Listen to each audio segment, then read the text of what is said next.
안녕하세요. 저는 결혼한 지 얼마 안 된 30대 새댁입니다. 저는 지금까지 살면서 누구한테 싫은 소리 한 번 한 적 없이 살았다고 자부할 수 있을 정도로 바보처럼 살았습니다.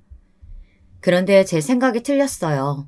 남들이 보기엔 그게 그냥 아무것도 모르는 호구로 보였나 봐요.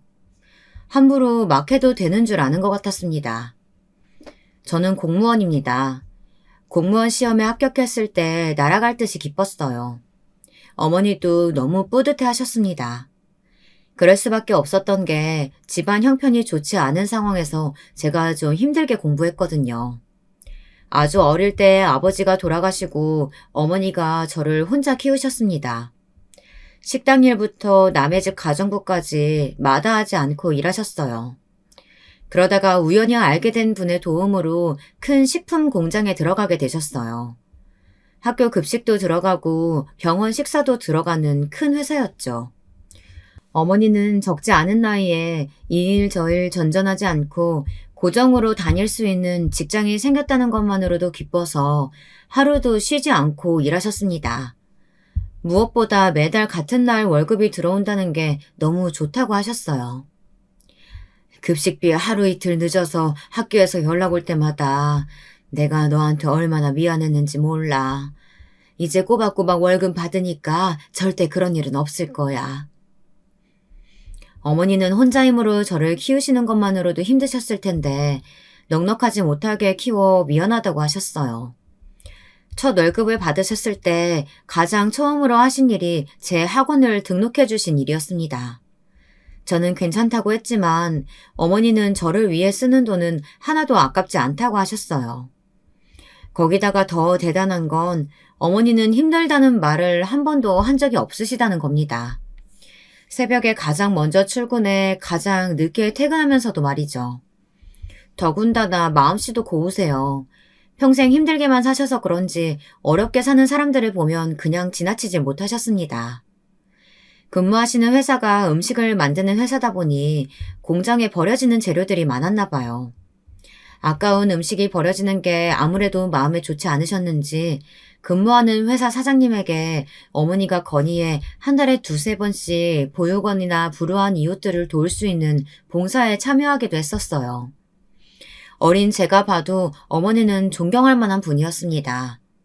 그런 성실한 어머니를 보며 자라서인지 저도 어머니를 닮고 싶었어요.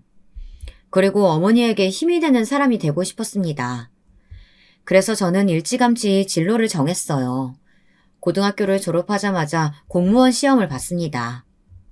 어머니는 그럴 필요 없다고 남들처럼 대학에 가라고 하셨지만 제가 원하는 건 남들처럼 사는 삶이 아니었습니다. 안정적인 삶을 하루라도 빨리 누리며 어머니를 돕고 싶다는 생각뿐이었어요. 사실 어머니는 제 앞에서 티내진 않으셨지만 저는 알고 있었습니다. 어머니 건강이 좋지 않으시다는 걸요. 어릴 때부터 천식을 오랫동안 알아오시기도 했고 일을 오래 해서 그런지 무릎이며 허리, 성한 곳이 없었습니다. 제가 고등학교 때 일이에요. 학교가 일찍 끝나 어머니가 일하시는 회사로 간 적이 있었어요.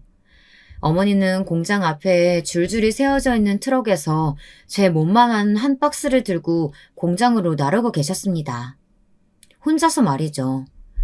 그전까지 어머니가 그냥 회사에서 일하는 줄만 알았지 직접 일하시는 모습을 본 건 처음이었어요. 아줌마, 굼뜨기 아직도 그러고 있으면 어떡해요? 뒤에 차에서도 물건 다 빼야 되는데. 아이고, 내가 오늘따라 허리가 펴지질 않네. 알았어요. 금방 후다닥 할게요. 공장 안쪽에서 멀끔하게 정장을 입고 나온 젊은 직원이 어머니에게 소리를 지르는데 어머니는 인상 한번 쓰지 않고 웃으며 한눈에 봐도 무거워 보이는 배추 박스를 들어내리시더라고요. 그때 알았습니다. 어머니가 지금까지 얼마나 힘들게 일했는지 말이죠. 저는 그래서 공무원을 선택했습니다. 남들 앞에 내세울 수 있고 안정적인 직장으로는 최고니까요. 제가 사실 재주가 별로 없어요. 할 줄 아는 거라고는 그나마 성실한 것 말고는 없습니다. 남들이 대학 가서 진로를 고민하고 스펙 쌓을 시간에 저는 하루라도 빨리 공무원이 돼서 자리를 잡으면 좋겠다 싶었죠. 제 계획은 나쁘지 않았습니다. 수능 준비로 바쁜 친구들 사이에서 저는 공무원 시험 준비를 열심히 했어요.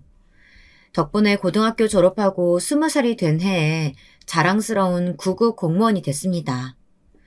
공무원만 되고 나면 아무 문제 없을 줄 알았는데 아니었어요. 시작부터 삐걱댔습니다. 하필이면 전혀 연고지도 없는 지역으로 발령이나 평생 살아온 지역을 벗어나야 했습니다. 저는 태어나 처음으로 어머니와 떨어져 살아야 했어요. 몸도 성치 않으신 어머니를 혼자 두고 나와 살아야 한다는 것도 걱정이었고, 어머니 없이 저 혼자 살아가야 한다는 것도 너무 막막하고 겁이 났습니다. 엄마, 나 없다고 또 식사 대충 때우고 일만 하면 안 돼? 밥 잘 챙겨 드시고 아프면 바로바로 병원 가는 거야. 나랑 약속해. 알았지? 늙으면 원래 다 여기저기 아프고 하는 거야. 내 걱정은 말고 너나 시청 가서 윗사람들한테 잘하고 예쁨 받으면서 일해. 엄마, 나 몰라? 나 엄마 닮아서 일도 잘하고 성격도 좋잖아. 어딜 가나 이쁨 받고 알아서 잘할 테니까 내 걱정 말고 잘 지내고 있어. 내가 주말마다 올게. 어머니 앞에서는 자신만만하게 이야기했지만 현실은 그렇지가 않았습니다. 생각처럼 직장 생활이라는 게 쉽지 않았어요. 더군다나 공무원이라는 직업 특성상 잘 참는 사람에게 모든 관심과 일이 쏠렸습니다. 무슨 말이냐고요? 공무원이라는 게 말이 좋아 철통밥이지 사실 버티기가 여간 힘든 일이 아니더군요. 저는 시청에 들어간 지 한 달이 지날 때까지 한 번도 어머니에게 가지 못했습니다. 왜 그랬냐고요? 정말 갈 수가 없었어요. 몸도 너무 피곤하고 일이 많아 갈 수가 없었습니다. 출근하고 업무 파악을 하기도 전부터 제가 전담해서 해야 하는 일이 너무 많았어요. 아무것도 모르는 신입이나 다름없는데도 아무도 일을 가르쳐주지 않았습니다. 저는 혼자 힘으로 일을 해내느라 매일 정신이 하나도 없었어요. 정말 멘탈이 털린다는 게 바로 이런 상황을 두고 하는 말인 것 같더라고요. 종효 씨는 원래 눈치가 없는 스타일인가 봐? 시작은 이랬어요. 철출근하고 며칠 되지 않을 때의 일입니다. 제가 들어오기 전 가장 막내였던 선임이 제게 다가와서 다짜고짜 따지듯 말했어요. 선임인 내가 8시에 출근하는데 종효 씨는 9시에 출근하더라? 아, 네? 원래 출근 시간이 9시 아닌가요? 저는 정말 선임의 말이 무슨 말인지 모르겠더라고요. 9시 출근이라 9시까지 출근했는데 뭐가 문제라는 건지 몰랐습니다. 그런데 선임이 하는 말이 가관이었어요. 앞으로는 저더러 8시까지 출근하라네요. 저희 부서의 5급 계장님께서 그렇게 하라고 하셨다고요. 종혁씨 오기 전까지는 내가 모닝 다방 담당이었거든. 이제는 종혁씨가 9급 막내니까 앞으로는 종혁씨가 해. 저는 선임의 말에 어안이 벙벙해 말이 나오질 않았습니다. 너무 기가 막혀서요. 모닝 다방이라니 모닝 커피도 아니고 태어나 처음 들어보는 말이었습니다. 알고 보니 모닝 다방이라는 게 우리 부서에서는 대대로 전해져 오는 암묵적인 관례 같은 거였나 봐요. 9급 공무원 중 막내가 항상 1시간 전에 출근해 상사들의 책상과 회의실 청소를 해놓고 직원들 취향대로 커피를 준비하는 일이었죠. 그런 게 있는 줄은 전혀 몰랐어요.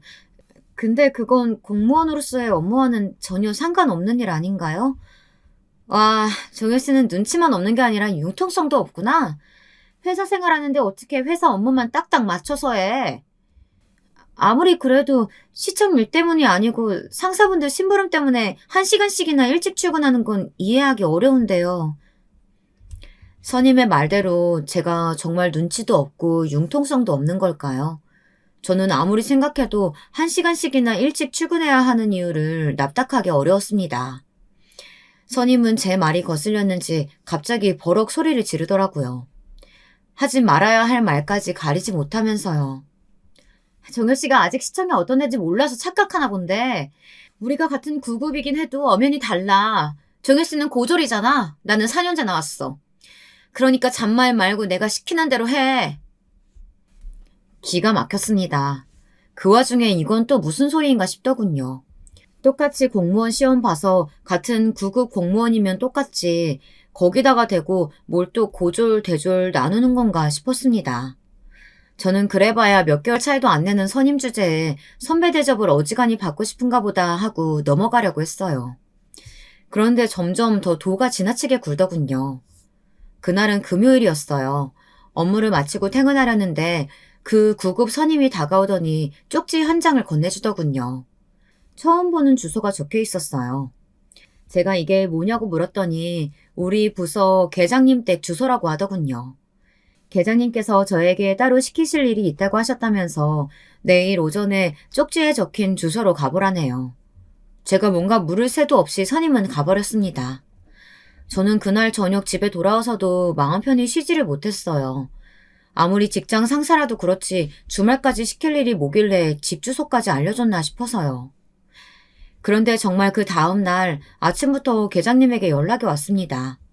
저더러 왜 아직도 오질 않냐고 하시면서요. 네, 그랬습니다. 계장님은 토요일 오전 댁에서 저를 기다리고 계셨던 거예요. 저는 무슨 일 때문에 그러시냐고 물었어요.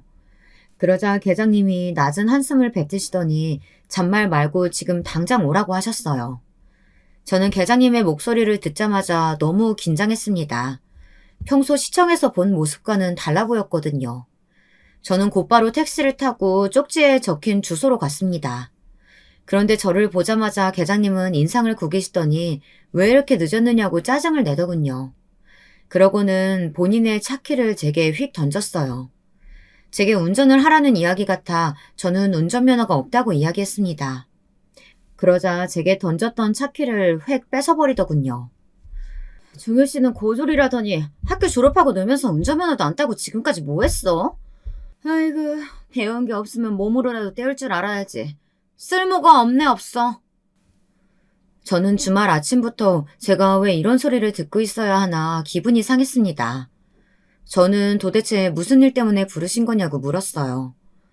우리 큰딸이 오늘 피아노 콩쿠르 대회 있어서 운전 좀 해달라고 불렀더니 운전도 못하는 사람을 괜히 기다렸네.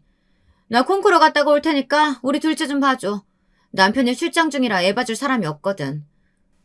계장님, 제가 계장님네 애를 왜 봐요? 급한 일이 있으신 거면 가족들에게 부탁하시거나 시터를 고용하셔야죠. 무턱대고 본인 할 이야기만 하고 나가려는 계장님의 앞을 가로막았습니다. 도대체 저더러 왜 본인의 아이를 보라는 건지 이해가 되질 않았거든요. 와, 어이가 없네. 종효씨, 평생 9급으로 있고 싶어? 이런 식으로 하면 나 종효씨 업무평가 좋게 못 줘. 나 좀 늦을 것 같으니까 애 굶기지 말고 밥 잘 챙겨 먹어. 갔다 와서 내가 다 확인할 거니까. 세상에, 뉴스에서만 보던 일이 실제로 제게 일어났습니다.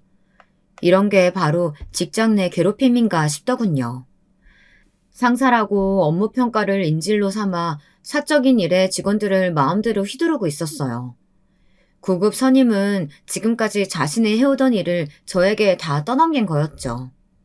저는 어쩔 수 없이 그날 하루 종일 계장님네 둘째를 돌봤습니다. 태어나 처음으로 5살짜리를 먹이고 재웠어요. 어머니를 따라 보육원에 가서 봉사하는 일과 별로 다르지 않았지만 마음이 달랐습니다. 자꾸만 울컥울컥 눈물이 차올랐어요. 그 이후에도 계장님은 개인적인 일에 자꾸만 저를 부르셨습니다. 계장님 댁 집안 행사 때는 물론이고 시댁 김장에 아이들 픽업까지 별의별 일에 저를 다 부르셨어요. 명분은 일하면서 애 키우는 게 이렇게 힘든 거다. 종효 씨는 결혼하지 말아라 라고 힘든 척하면서 결국은 제가 거절하지 못하게 말을 돌려 계속 사적인 일을 시키는 거였죠. 계장님이 정말 급한 일이 있으셔서 제게 도움 청하는 거라면 들어드릴 수는 있어요. 하지만 제 업무 평가를 빌미로 자꾸만 사적인 일을 시키시면 시청에 신고서를 제출할 수밖에 없습니다. 저는 고민 끝에 계장님에게 제 생각을 말씀드렸어요. 더는 참을 수가 없더라고요. 종효 사문관은 일에 욕심이 없나 봐? 고졸의 9급이라 불쌍해서 내가 기회 주는 거 아니야. 나랑 가깝게라도 지내야 그나마 조금이라도 위로 올라갈 수 있지 않겠어? 평생 말단 9급으로 살 거야? 계장님 고정하세요. 종효 사무관이 나이가 어려서 아직 뭘 몰라서 그래요. 제가 잘 교육시키도록 하겠습니다. 괴롭히는 시어머니도 말리는 시누이도 얄미운 건 매한가지였습니다. 5급 계장이나 9급 선임이나 다 너무 짜증나고 재수없었어요. 저는 사회생활이 보통 일이 아니라는 걸 새삼 또 깨달았습니다.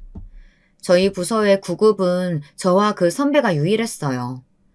다른 분들은 모두 다 경력이 오래되셨고 직급도 7급 이상이셨습니다. 그런 환경이었으니 9급 선임은 항상 저를 의식했던 것 같아요. 저를 무시하면서 당연히 저보다 자기가 먼저 진급할 거라고 기대하는 것 같았어요.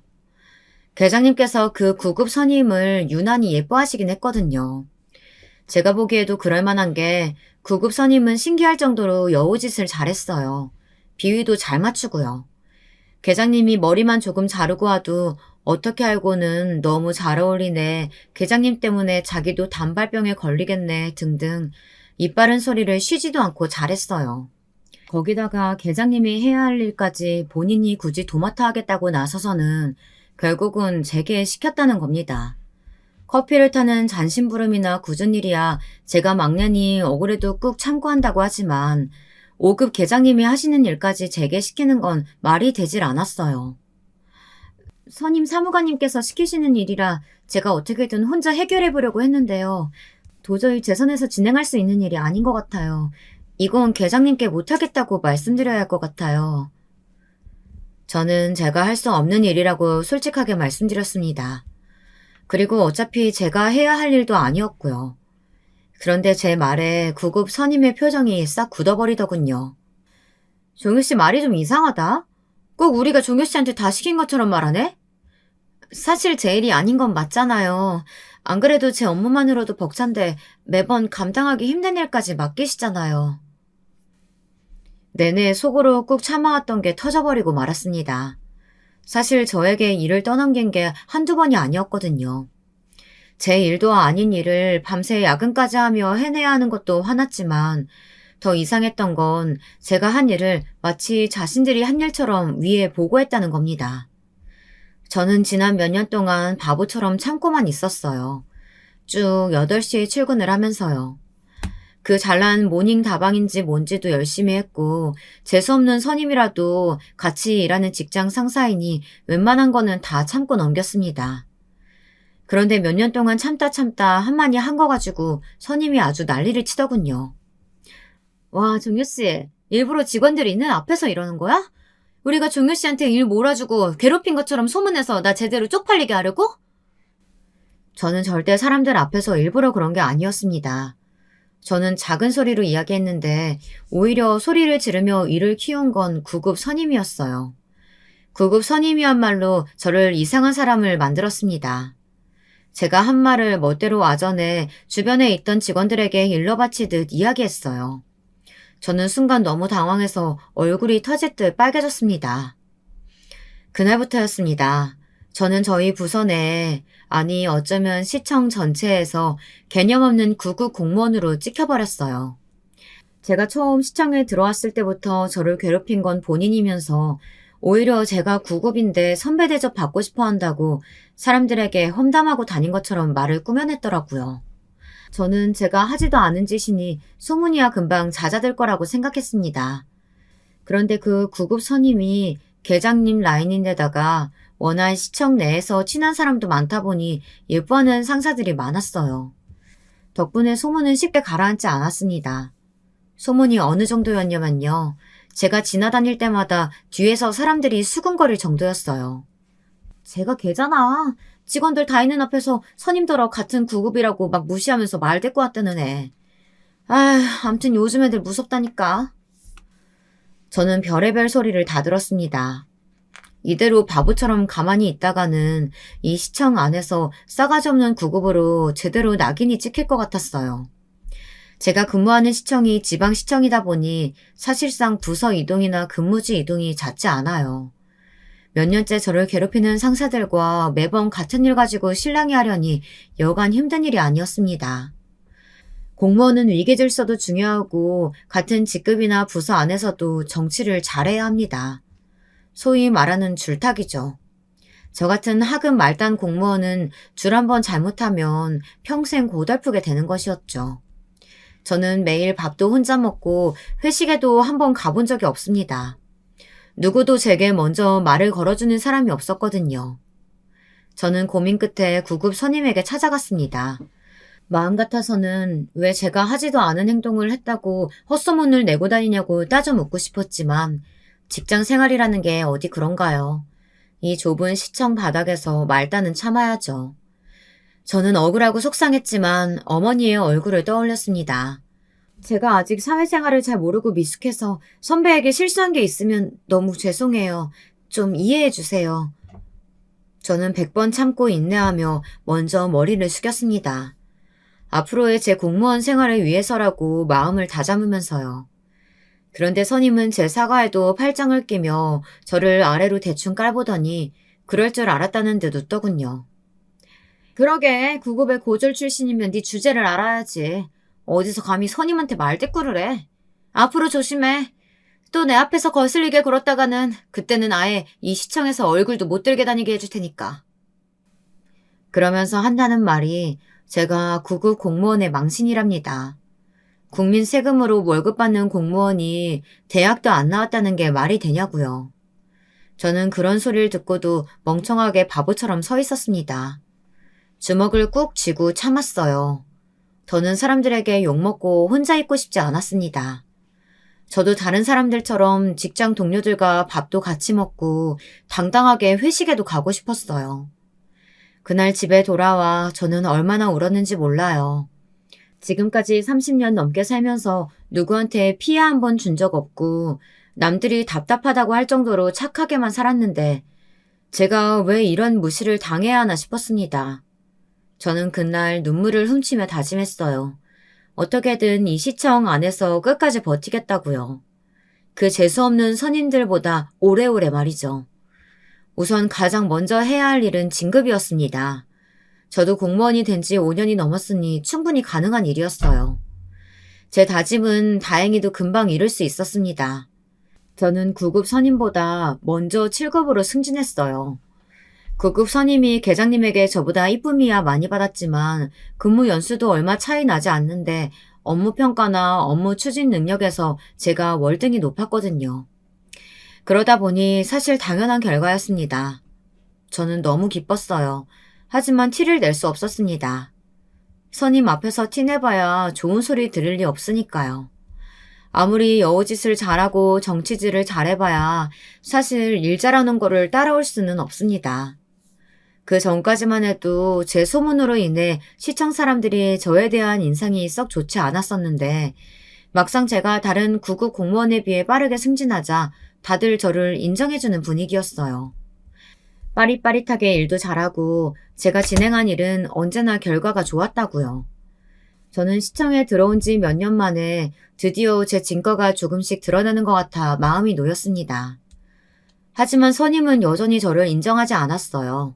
오히려 자신보다 먼저 승진한 저를 잡아먹지 못해 안달이었습니다. 반면 저는 승진을 한 덕분인지 한결 마음이 가벼워졌어요. 저를 볼 때마다 눈을 흘기고 다른 직원들과 제 뒤에서 속삭거려도 전처럼 기분 나쁘지 않았습니다. 제 자존감이 한결 올라간 것 같았어요. 그러던 어느 날이었습니다. 제가 결혼을 하게 됐어요. 전에는 시청 일이 너무 힘들어서 연애할 생각도 못했는데 승진을 하고 나니 연애도 알아서 술술 풀렸습니다. 남편은 어머니가 봉사 다니는 보육원 원장님께서 소개해 주셨어요.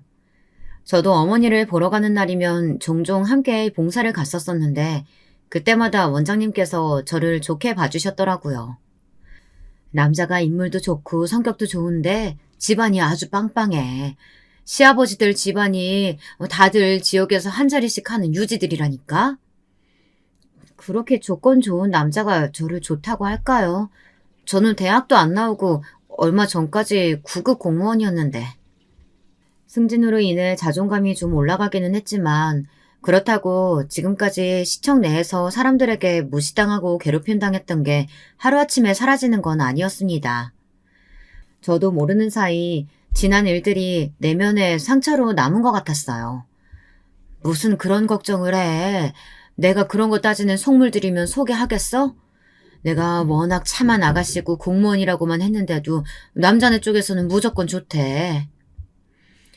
소개를 주선한 원장님 말에 의하면 남자도 남자지만 집안이 정말 괜찮다고 강조하셨어요. 경제적으로 좋은 것뿐만 아니라 인품도 너무 훌륭하다고요. 소개받은 남자의 집안에서도 보육원에 꽤 오래전부터 기부도 많이 하고 지원도 많이 했다고 했습니다. 원장님 말씀대로 남편은 정말 좋은 사람이었습니다. 시부모님도 마찬가지였어요. 홀어머니의 외동딸, 거기다가 고졸인 저를 전혀 편견 없이 바라봐 주셨습니다. 당연히 아버지가 일찍 돌아가신 게 제 잘못도 아니고 고졸인 게 부끄러울 일도 아니지만 전부 다 그렇게 생각하는 건 아니잖아요. 시부모님은 저를 너무 예뻐해 주셨습니다. 안싸돈 닮아서 며느리 될 애가 인상이 참 좋네요. 거기다가 시청에서도 일찌감치 인정받아 승진도 제일 빨리 했다고요? 아이고, 안사돈께서 너무 기특하시겠어요. 상견례 자리에서 시아버지는 어머니에게 저 같은 딸이 있어 너무 좋겠다고 하셨어요. 어머니께서는 제가 원래 어릴 때부터 의젓했다고 그 흔한 사춘기 한 번 없었다고 칭찬하셨습니다. 그러자 시어머니까지 나서셔서 맞장구를 치셨어요. 어쩜 여자 몸으로 혼자 이렇게 딸을 잘 키우셨어요.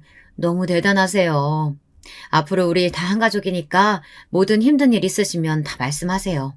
저희가 할 수 있는 한 힘껏 돕겠습니다. 저는 항상 어머니만 생각하며 어떻게 하면 어머니를 행복하게 해드릴 수 있을까만 생각하며 살았습니다. 그런데 제 인생에 이런 복이 다시 있을까 싶을 정도로 좋은 남자를 만났어요. 거기다가 시부모님까지 너무 좋으셨습니다. 지금까지 고되고 힘들었던 제 인생도 이제야 빛을 보나 보다 싶었어요. 하지만 제 인생이 그렇게 순탄하기만 할 리 없었습니다. 결혼을 앞두고 하필이면 또 일이 벌어졌어요.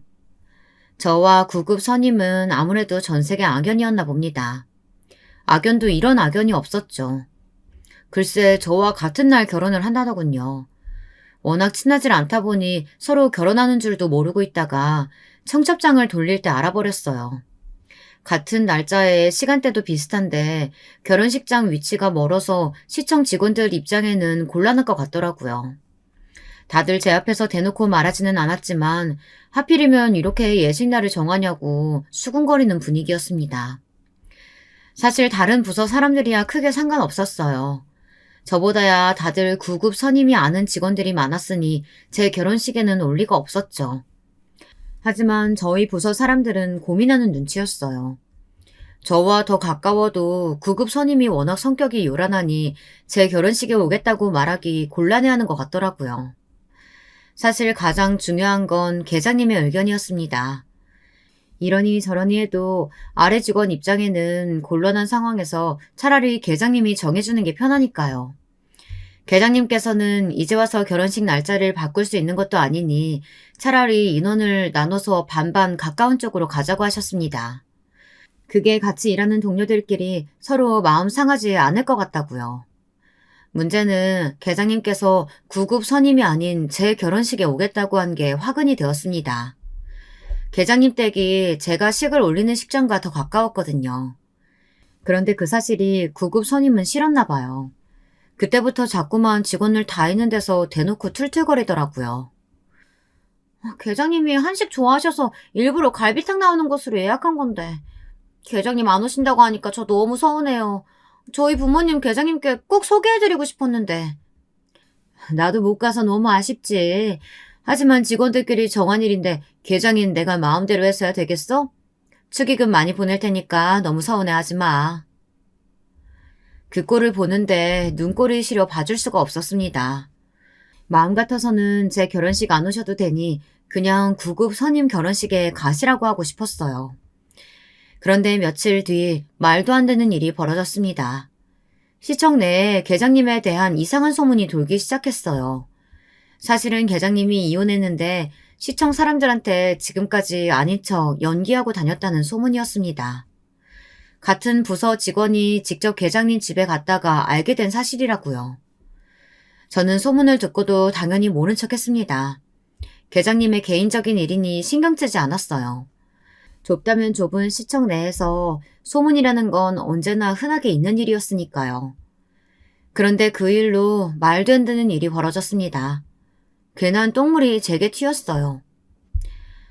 아무래도 내가 잘못 생각한 것 같아. 결혼식은 사적인 일인데 내가 멋대로 누구는 여기로 가라 저기로 가라 할 권한은 없는 건데 내가 괜히 나섰어. 우리 그냥 각자 자기가 가고 싶은 직원 결혼식 쪽으로 가기로 하자.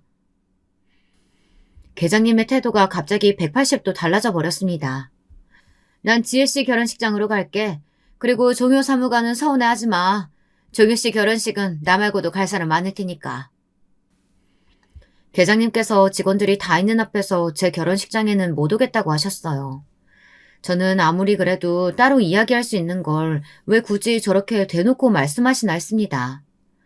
이건 분명 일부러 그러시는 거라고 밖에는 생각할 수 없었죠. 그런데 그날 저녁 생각지도 못한 일을 당하고야 말았습니다. 퇴근하던 저를 따로 부르신 계장님께서 다짜고짜 저를 쏘아붙이셨어요. 김종효, 네가 감히 날 엿먹여? 내가 몇 번 집에 불러서 개인적인 일 좀 시켰다고 앙심 품고 감히 이딴 식으로 사람을 바보 만들어? 저는 도대체 무슨 소리인지 몰라 왜 그러시느냐고 물었습니다. 아무리 아래 직원이라도 함부로 말하면서 몰아붙이지 마시라고도 했어요. 그러자 계장님께서 하시는 말이 기가 막혔어요. 제가 계장님이 이혼했다는 소문을 내고 다녔답니다. 저는 아예 처음 듣는 소리였어요. 저는 계장님이 이혼했다는 사실도 전혀 몰랐으니까요. 계장님, 도대체 저한테 왜 이러세요? 저 계장님이 이혼한 거 정말 몰랐어요. 계장님이 저한테 그런 이야기 하신 적이 없는데 제가 어떻게 알겠어요? 순진한 얼굴로 얌전한 척 굴더니만 이게 아주 보통이 아니네. 우리 집에 드나든 게 너밖에 없는데 그럼 누가 소문을 내? 계장님은 구급 선임이 아닌 당연히 제가 소문을 냈다고 생각했어요. 저는 아니라고 절대 제가 그런 게 아니라고 했지만 믿지 않았습니다.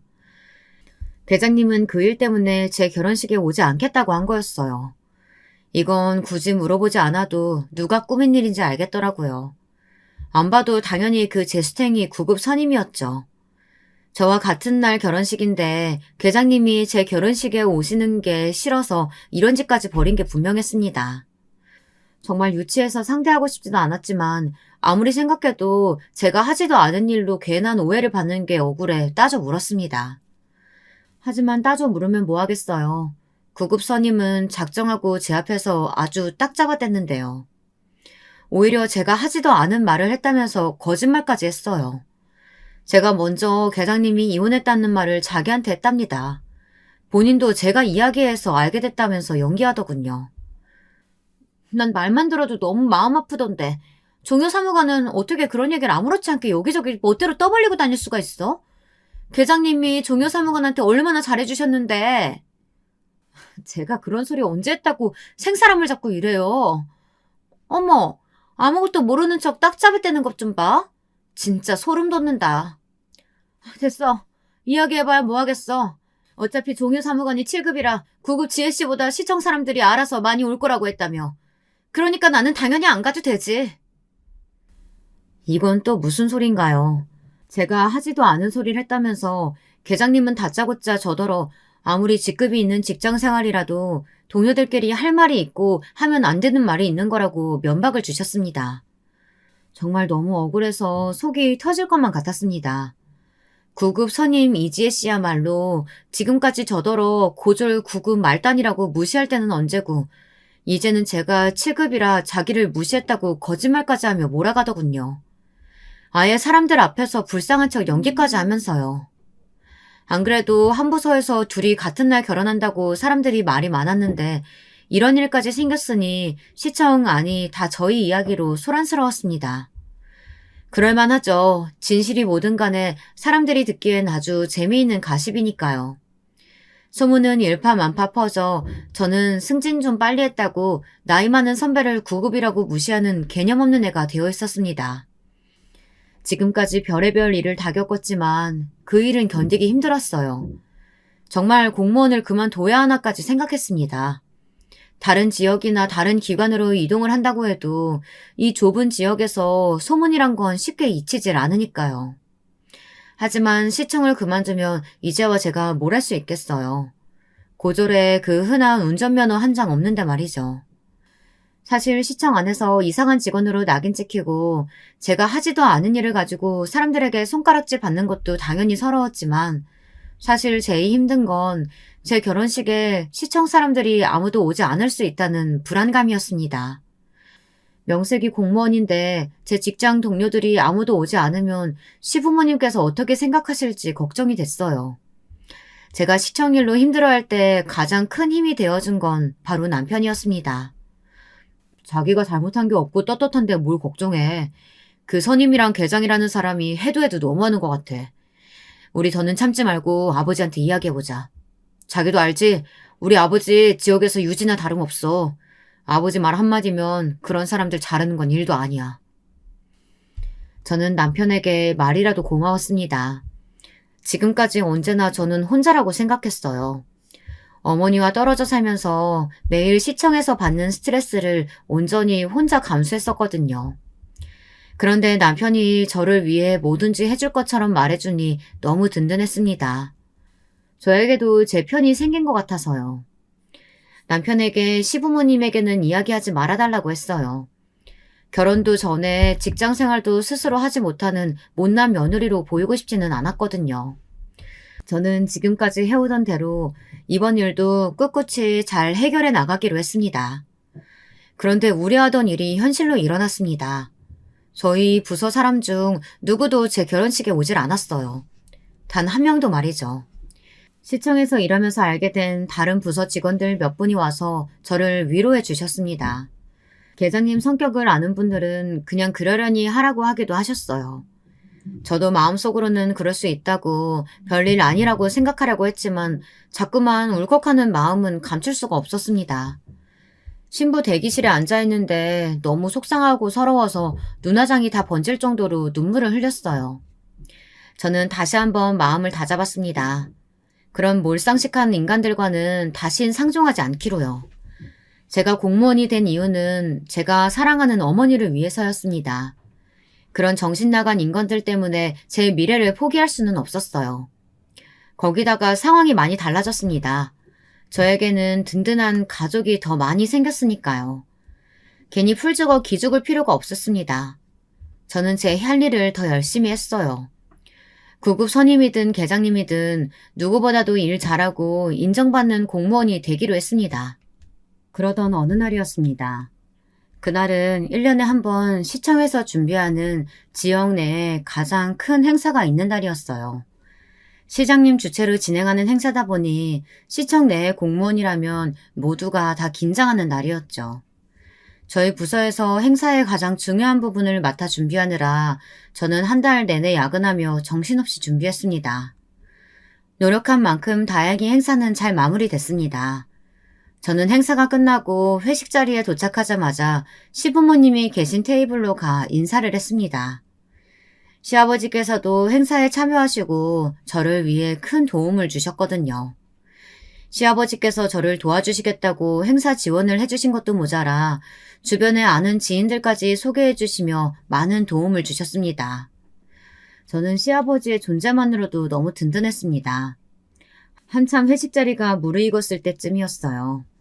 시장님과 보좌관님이 저희 부서가 있는 테이블로 직접 오셔서 저희 부서 덕분에 행사가 너무 잘 치러졌다며 칭찬하셨습니다.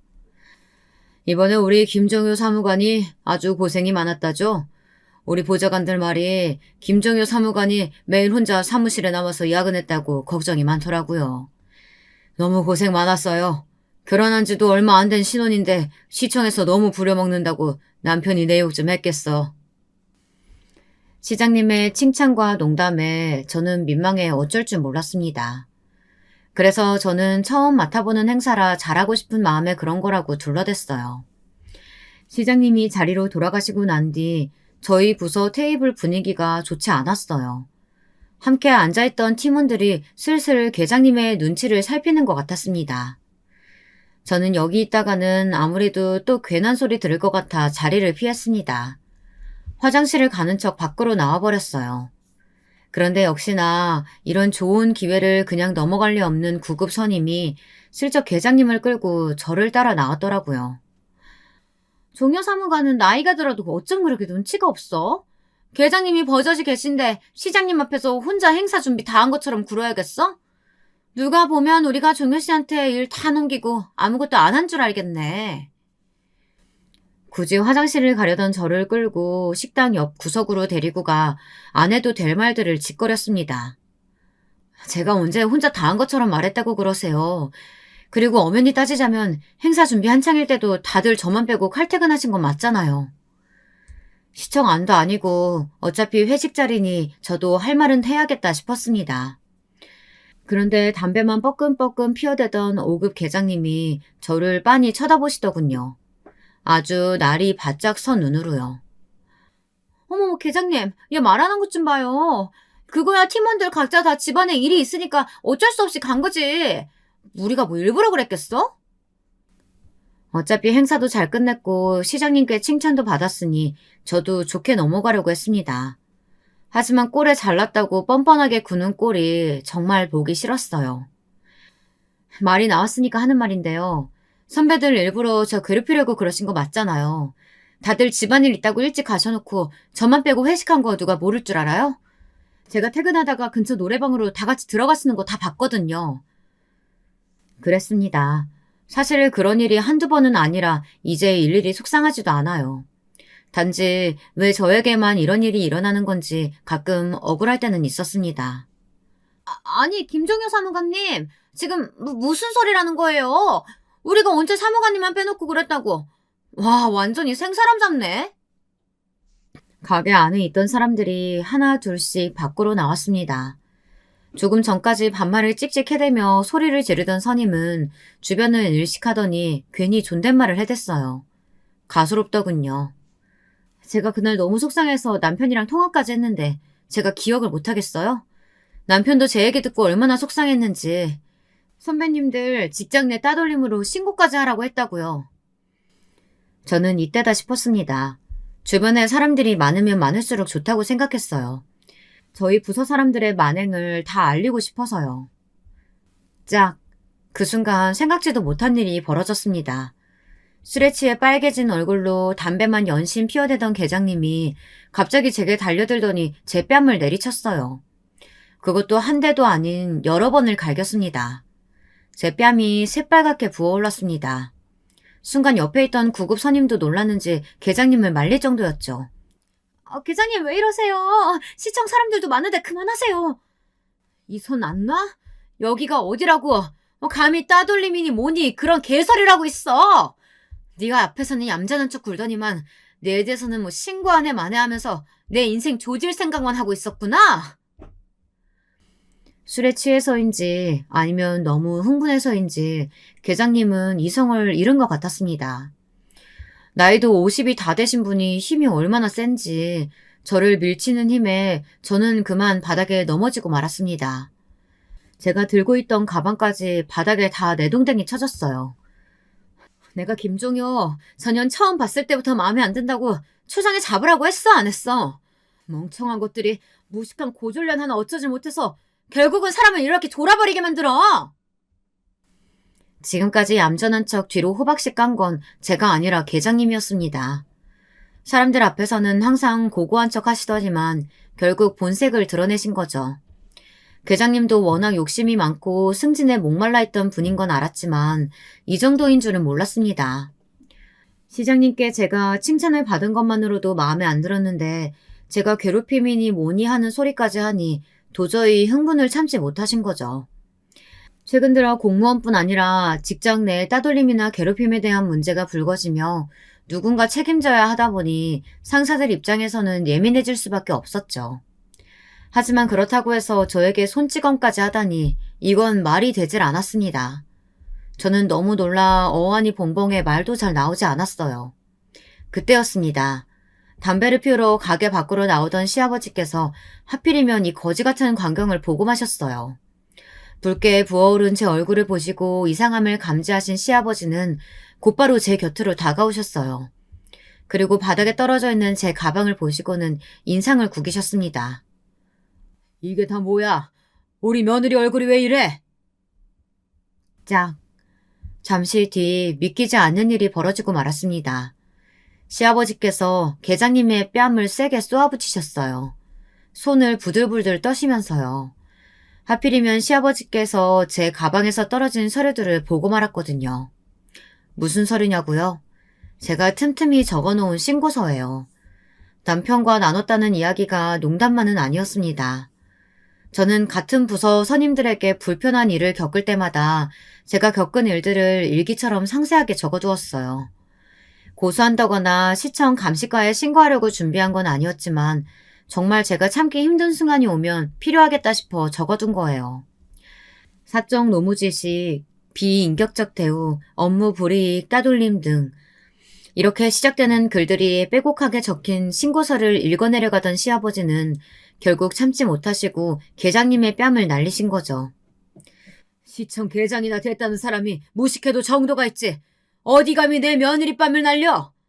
당신이 지금 내 며느리한테 한 짓이 바로 직장 내 따돌림이고 괴롭힘이야. 당신 내가 가만히 둘 것 같아? 다신 시청에 발 못 붙이도록 해주겠어. 며느리 사랑은 시아버지라더니 시아버지 없는 사람 서러워 살겠나? 이깟 종이 한 장이 무슨 증거가 된다고 나를 시청에서 쫓아내요. 어디 할 수 있으면 해봐요. 이미 본색이 드러나서인지 계장님은 아주 뻔뻔했습니다. 시아버지 앞에서도 큰 소리를 떵떵 쳤어요. 저는 계장님이든 선임이든 도저히 봐줄 수가 없었습니다. 저는 곧바로 식당 안으로 뛰어들어갔어요. 그리고는 무작정 시장님에게 달려가 도와달라고 부탁드렸습니다. 시장님은 제 이야기에 놀라 한 걸음에 식당 밖으로 달려나오셨어요. 아무리 그래도 어떻게 시장님한테 일러 바쳤냐고요.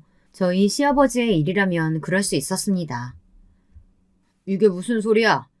자네들 지금 내 동생한테 무슨 짓 하는 건가? 동생? 시장님, 지금 누구한테 동생이라고 하신 거예요?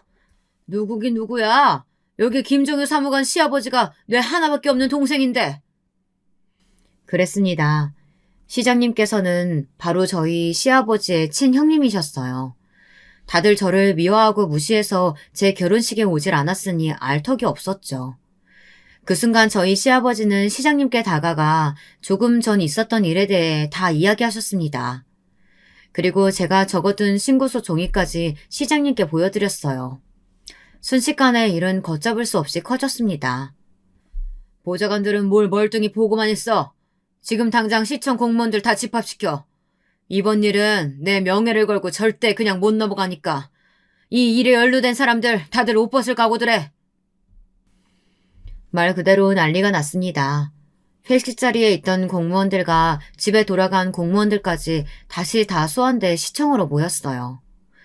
그리고 지난 몇 년 동안 있었던 시청 내의 불합리한 업무 지시나 직원들 사이에 있었던 아주 사소한 따돌림, 괴롭힘, 그런 관련 문제들을 하나하나 다 조사하라고 지시하셨어요. 바로 다음 날부터 시청은 발칵 뒤집혔습니다. 저와 저희 부서 사람들뿐 아니라 시청 내에 공무원들이 개별적으로 다 조사를 받고 진술에 참여했어요. 저는 몇 년 동안 제가 당했던 일들을 상세하게 이야기했습니다. 그날 이후 어떻게 됐냐고요? 계장님과 구급 선임은 징계를 받았어요. 남편과 시부모님은 시장님께 그 정도로는 용서할 수 없다고 지금 당장 잘라버리라고 하셨어요. 그런데 사건이 있고 얼마 뒤 계장님과 구급 선임이 저를 찾아오셨습니다. 정효 씨도 우리 집 와봤으니까 알잖아. 나 사실 남편이랑 헤어지고 혼자 애 둘 키우느라 정신이 없어. 공무원이라고 해봐야 월급 얼마 되지도 않은 거 가지고 혼자 애 키우느라 정말 아등바등 사는데 이대로 나 공무원 잘리면 애들이랑 나랑 거리로 나 앉아야 돼. 그렇게 자식 걱정하고 잘리는 게 무서운 분이셨으면 저한테도 그렇게 모질게 굴면 안 되는 거죠. 종효 씨, 미안해. 내가 정말 잘못했어. 용서해줘. 종효 사무관, 아니 사무관님, 제가 구급 주제에 사무관님한테 너무했죠. 나도 계장님한테 잘 보이려고 하다 보니까 어쩔 수가 없었어요. 앞으로는 제가 저지른 만행 반성하면서 그렇게 살게요. 제발 이번만 용서해줘요. 계장님과 구급 선임은 제 앞에 무릎까지 꿇고 펑펑 눈물을 쏟았습니다. 당연히 진심이 아니라는 것 정도는 저도 잘 압니다. 제게 저지른 만행들도 당연히 용서가 안 되고요. 하지만 혼자의 힘으로 자식을 키운다는 소리는 차마 무시할 수가 없었어요. 여자 혼자 아이를 키우는 게 얼마나 힘든 일인지 제가 너무 잘 아니까요. 얼마 뒤 계장님과 선임은 다른 지역으로 발령을 받았습니다. 그날 이후 다신 볼 일이 없었어요. 제가 받은 상처야 당연히 말로 할 수 없을 정도로 힘들었지만 그래도 이번 일로 저는 더 소중한 것을 얻었어요. 바로 가족입니다. 지금까지 가족이라는 건 제가 챙기고 보호해야 할 대상이라고만 생각했었는데 저도 가족들에게 보호받을 수 있는 존재라는 사실을 알았으니까요. 저는 아주 잘 지내고 있습니다. 시청도 아주 잘 다니고 있고요. 제가 시장님과 가족이라는 사실이 삽시간에 소문이 나버렸으니 시청 생활이 전보다 아주 수월해졌거든요. 지금까지 저의 긴 이야기 들어주셔서 감사합니다.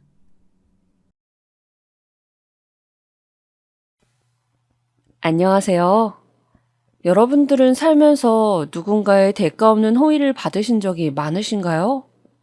저는 살면서 그런 호의를 받아본 기억이 별로 없다고 생각했는데 최근에 일어난 일로 다시금 생각을 고쳐먹게 되었어요. 이 일을 저만 알고 있는 것보단 더 많은 사람들에게 공유하는 게 더 좋을 것 같아 따뜻함을 전해주고자 글을 쓰게 되었고요. 제 소개를 하자면 저는 평범 이하, 그러니까 불행하다면 불행한 인생을 살았던 여자입니다. 생각해보면 저의 삶은 항상 낭떠러지 바로 앞에 있는 것처럼 위태롭고 불안했습니다. 어린 시절부터 그랬죠. 부모님이 저를 버리고 떠나는 바람에 친할머니에게 맡겨져 자랐는데 친할머니 또한 애정이 많은 분이 아니셔서 제가 뭐만 잘못하면 저를 그리 구박하시곤 했어요.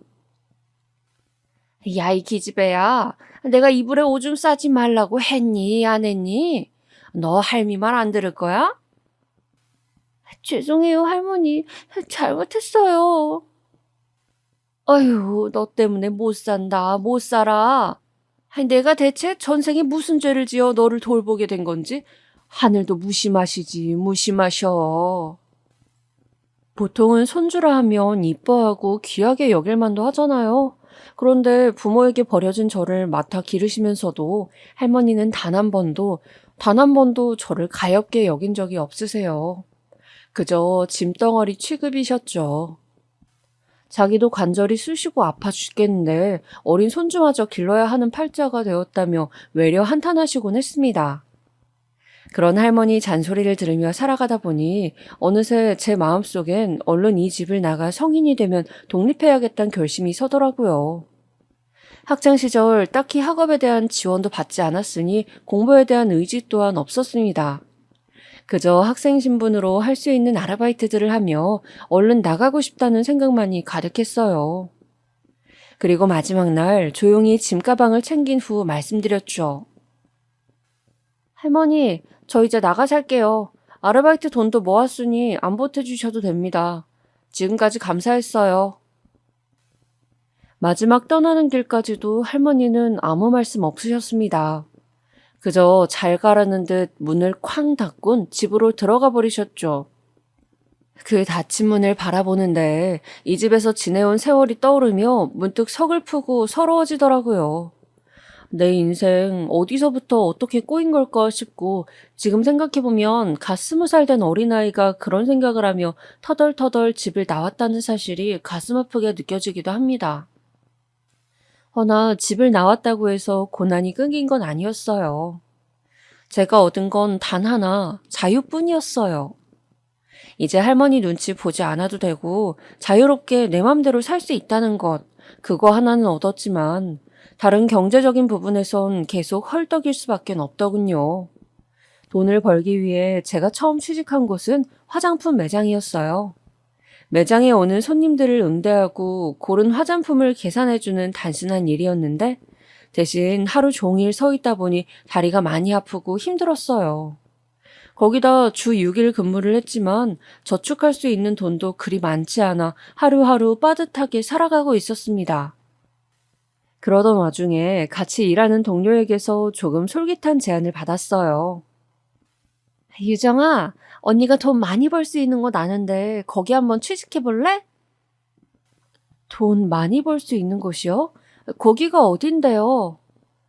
아, 별거 아니야. 그냥 술 좀 따라주고 손님들한테 웃어주면 돼.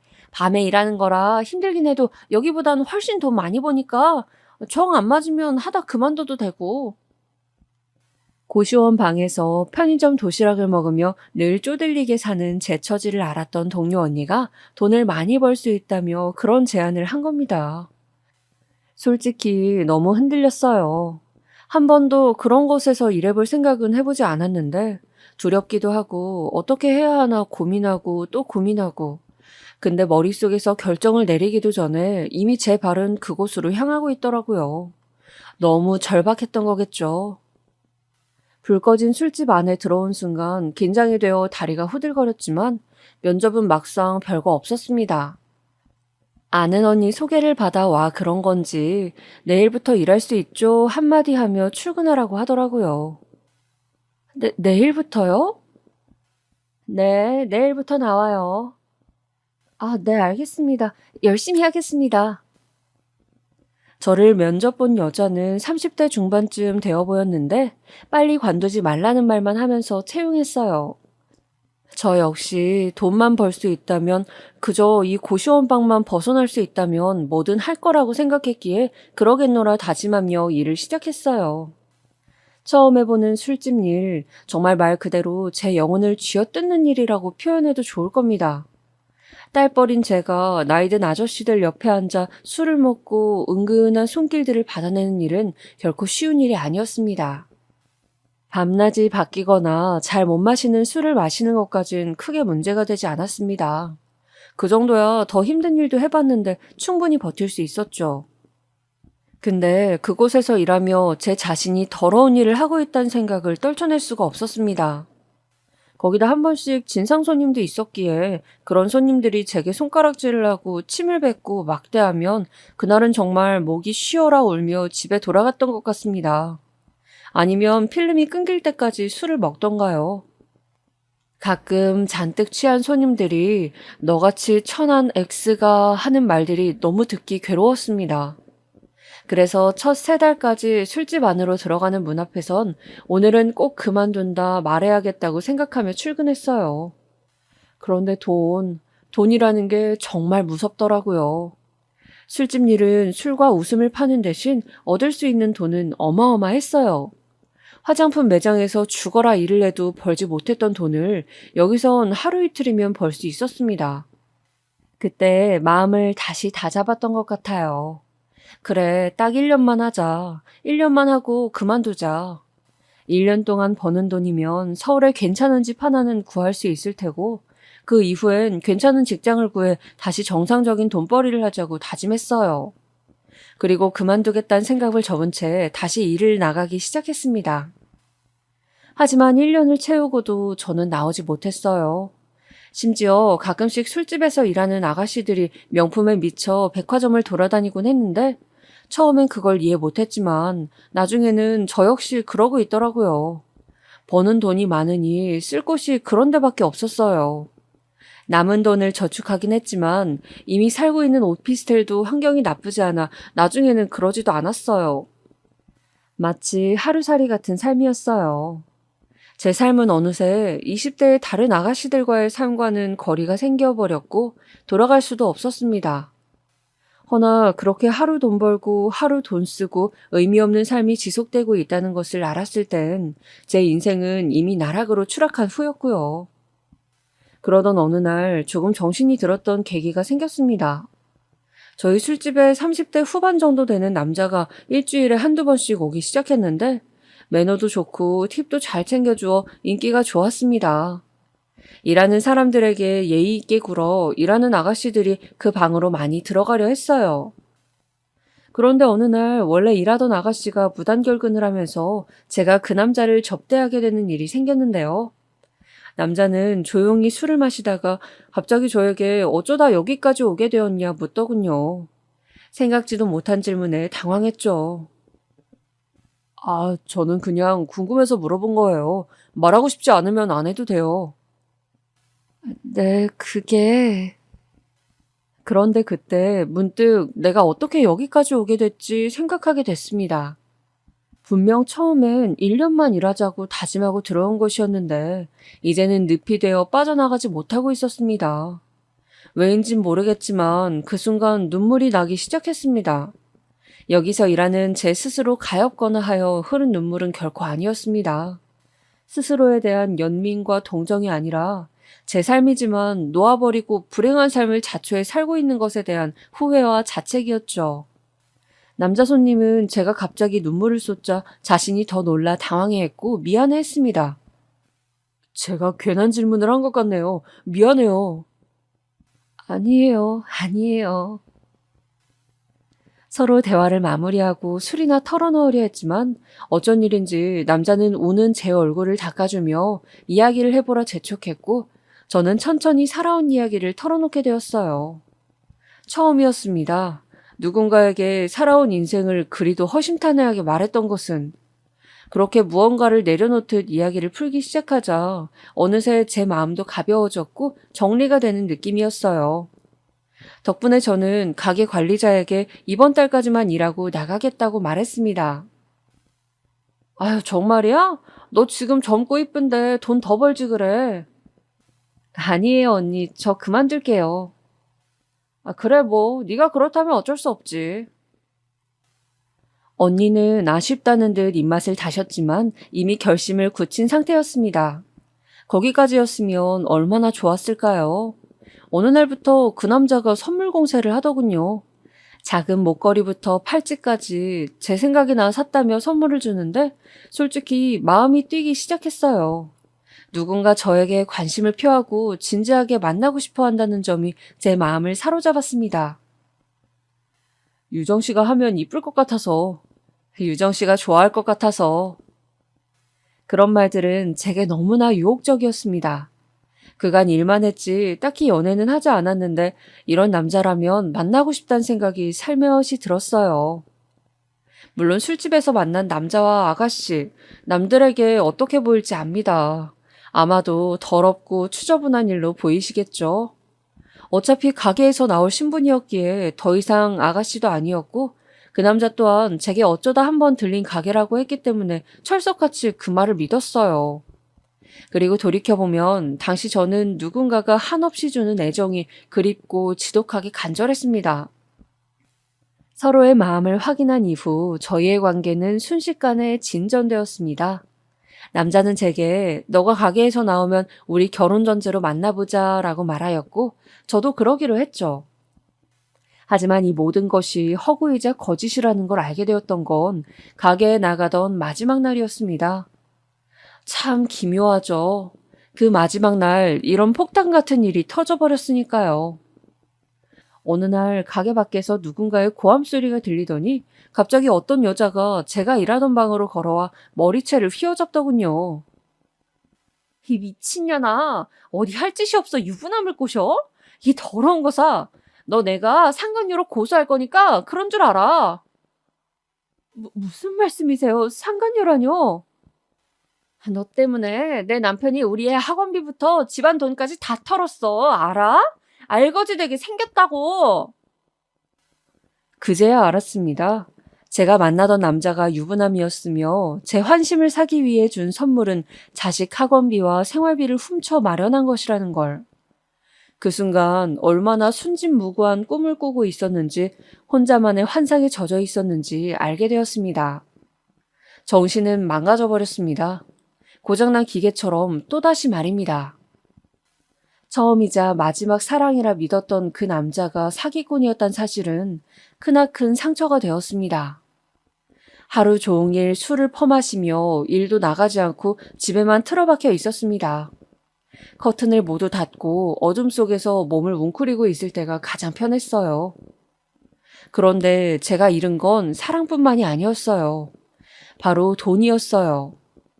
그 사람이 진지한 만남을 약속하며 급하게 돈을 넣어야 해서 그러니 제게 3천만 원을 빌려달라고 하였는데 다음날 바로 갚는다고 했기에 아무 의심 없이 빌려주었습니다.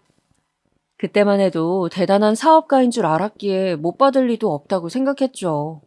하지만 그 남자가 순식간에 증발하면서 믿고 준 돈 역시 찾을 길이 없었습니다. 부인 말에 따르면 그 남자 도박에 중독되어 있었다고 하더라고요. 그때쯤 되니 알게 된 어떤 사실 하나 놀랍게 느껴지지도 않았어요. 속은 제 자신이 정말 바보 같을 뿐이었죠. 저는 다시 고시원으로 들어갈 수밖에 없었습니다. 모아놓은 돈도 바닥나 버렸고 그나마 친한 언니에게 빌려 몸 누울 곳을 찾았는데 고시원밖에 없더군요. 처음엔 죽을까 생각했습니다. 어차피 살아봤자 의미 없는 인생, 이대로 죽는 게 세상에 도움이 되겠다 생각했어요. 하지만 경악할 만한 일은 그 다음에 일어나더군요. 그 남자가 제 명의로 대부업에 돈을 빌린 거예요. 네, 사채업자에게 제 이름을 대고 돈을 빌린 것이죠. 도박판에서 벗어나지 못했는지 엄청난 돈을 제 이름 대고 빌려놓고 갚지 못하자 도주한 것이었습니다. 경찰에 그 사람을 신고하여 찾아보려 했지만 하늘로 솟았는지 땅으로 꺼졌는지 알 수도 없었습니다. 심지어 제 머리를 뜯은 여자를 찾아갔지만 그 여자는 어딜 여기 들어올 생각을 해 하며 물 한 바가지를 퍼부어 내쫓더라고요. 세상에 이런 망연자실할 일이 또 있을까요? 남자 잘못 만나 패가망신한 꼴이었습니다. 사채업자들은 시시때때로 돈을 내놓으라며 협박했어요. 2주에 한 번씩 올 건데 돈 현금으로 내놔, 알겠어? 안 내놓으면 알지? 네가 더 잘할 거야. 무서웠고 방법이 없었습니다. 또다시 술집으로 들어갈 수밖에요. 죽어도 가고 싶지 않았던 지옥 속으로 스스로 발길을 돌릴 수밖에 없었죠. 차라리 이대로 죽었으면 좋겠다고 생각하며 교통사고라도 났으면 좋겠다고 생각하며 그렇게 일을 했던 것 같습니다. 유정아, 너 요즘 상태가 많이 안 좋아 보이는데 괜찮아? 오늘 아무것도 안 먹었잖아. 여기 떡볶이라도 좀 먹어. 그나마 저를 걱정해 주었던 같이 일하던 언니 한 명이었는데 언니마저 없었다면 저 세상길로 이미 들어섰을지도 모릅니다. 언니도 남편의 사채빚을 갚느라 비슷한 처지에 있었던지라 제 입장과 심정을 그 누구보다 이해해 주었어요. 그렇게 언니에게 하루하루 기대며 살아가고 있던 어느 날이었습니다. 가끔 술집으로 와 돈을 받아가던 사채업자가 이번엔 다른 사람으로 바뀌어 있더라고요. 그게 그분과의 첫 만남이었습니다. 안녕하세요. 저 새로 오신 분인가요? 돈이나 주십시오. 네, 여기 오늘자 돈이요. 나머지 돈은 2주 후 28일에 또 드릴게요. 별말은 없었지만 어쩐지 험악하게 생긴 인상이 꽤나 사람을 겁먹게 했어요. 거기다 덕지덕지 있는 흉터에 문신에 언니도 그 남자를 보고는 괜찮겠어 하며 걱정을 할 정도였죠. 하지만 그 남자는 조금 이상한 사채업자였습니다. 이런 말 하면 안 믿으시겠지만 채무자를 위하는 사채업자라고 해야 할까요? 아니면 인간적인 사채업자라고 해야 할까요? 언젠가 한 번은 이런 일이 있었는데요. 어느 날 제가 손님과 조금 시비가 붙은 일이 있었습니다. 이런 일은 보통 일어나지 않지만 너무 많이 취해 택시를 불러드리려고 나왔는데 집에 안 간다며 난동을 피우는 거예요. 야, 내가 안 간다는데 네가 왜 말려? 아까는 집 가신다고 했잖아요. 이제 그만 들어가세요. 이년이 어디서 훈계질이야? 야, 너같이 술집에서 일하는 애들이 밖에서 만나면 감히 날 쳐다볼 수는 있는 줄 알아? 여기니까 내가 말상대 해주는 거야, 어? 아냐? 아냐고! 말 그대로 개진상이었습니다. 그 뒤로 온갖 말이 쏟아져 나왔죠. 천박한 것 주제에 사람을 뭘로 보고 그러냐. 주제를 알라. 내가 너 잘리게 만들어주겠다. 아무리 내 직업이 밑바닥이라지만 정말이지 못 들어줄 말이었습니다. 그런데 그때였어요. 제가 대꾸하지 않고 가만히 노려보고만 있자 그 진상 손님의 손이 번쩍 올라가더라고요. 순간 저도 모르게 눈을 감고 팔로 몸을 감쌌어요. 근데 아무 일도 일어나지 않더군요. 눈을 슬쩍 떠보니 조금 놀랄 광경이 펼쳐졌습니다. 그만하고 갑시다. 아이씨, 넌 뭐냐? 가라고, 이제. 할 만큼 하지 않았어요? 슬쩍 눈을 떠보니 그 사채업자분이 조용히 손을 잡고 말려주고 있더군요. 진상 손님도 그 사채업자의 험악한 인상에 조금 위축이 되었는지 침을 퇴 뱉곤 더러워서 안 온다며 물러가더군요. 그제야 살았단 생각이 들어 일단 그 사채업자분에게 감사 인사를 드리려고 다가갔어요. 근데 제가 인사를 드리기도 전에 몸 조심하세요. 그래야 돈도 받을 수 있으니까 하곤 획 가버리더라고요. 아무튼 조금 이상했습니다. 보통 사채업자들이면 채무자의 돈을 어떻게 하든 받아내기 위해 위협하고 일부러 센 척하는 사람들이 대부분이었는데 이 사람은 어딘지 사람이 나빠 보이는 느낌이 아니었거든요. 그렇게 지내던 어느 날이었어요. 가게 앞에 있는 사채업자에게 갚아야 할 금액을 건넸는데 액수를 확인한 사채업자가 갑자기 이런 말을 하더군요. 정병수 씨랑은 무슨 관계였습니까? 정병수, 절 등쳐먹고 간 사기꾼 이름이었죠. 사실대로 말해야 하나 고민하다 그대로 털어놓았습니다. 제가 빌린 돈 아니고 내 개인정보로 감쪽같이 날 속여가며 돈을 빌린 거라고. 그러자 사채업자분은 인상이 확 찡그려지더니 제가 하고 싶은 욕을 대신해 주더라고요. 쓰레기 같은 놈이라면서요. 근데 쓰레기 같은 놈 맞아요. 근데 어쩔 수 없어요. 그 돈 안 갚으면 제가 위험해지니까. 그런데 제 말이 끝나기 무섭게 사채업자의 눈빛이 조금 측은하게 변하더니 고생하라는 말을 남기고는 급하게 떠나더라고요. 누군가 쓰레기 같은 놈이라 욕해주니 좋기도 하고 그간 한 번도 입 밖으로 못 냈던 놈인데 회상하니 기분이 더럽기도 하고 아무쪼록 기분이 묘한 날이었습니다. 그런데 사채업자란 사람이 그 뒤론 저를 챙겨주기 시작했어요. 어느 날은 일하던 가게를 보더니 이런 말을 하더라고요. 일할 가게가 여기밖에 없는 거요? 아님 여기가 좋은 겁니까? 더 좋은 조건에서 일할 수 있을 것 같은데 왜 하필 진상들 많은 데서 일하냐는 말인 것 같았습니다. 머뭇거리자 갑자기 명함 하나를 건네주더라고요. 내 친한 형님이 운영하는 곳이니 여기보단 나을 겁니다. 말해두었으니 가보세요. 네, 감사합니다. 한번 가볼게요.